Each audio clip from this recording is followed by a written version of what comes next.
Mahuva police station હદ વિસ્તારમાંથી આરોપીને ઝડપી પાડી વાહન ચોરીના વણશોધાયેલ 2 ગુનાના ભેદ ઉકેલતી સુરત જિલ્લા LCB police GujCop mobile pocket cop એપ્લિકેશનની મદદથી વાહન ચોરીના વણશોધાયેલ 2 ગુનાનો ભેદ ઉકેલી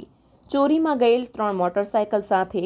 આરોપીને ઝડપી પાડતી સુરત જિલ્લા એલસીબી પેરોલ ફ્લો સ્ક્વોડે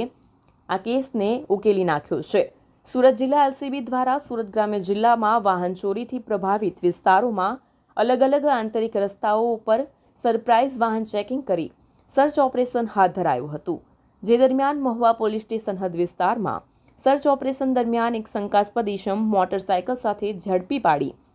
કાર્યવાહી કરતા બારડોલી અને કામરેજ વિસ્તારમાંથી ચોરી કરી છુપાવેલ અન્ય 2 મોટરસાયકલ ઝડપી પાડવામાં આવી હતી, તેમજ આરોપી વિરુદ્ધ કાયદેસરની કાર્યવાહી પણ કરવામાં આવી હતી।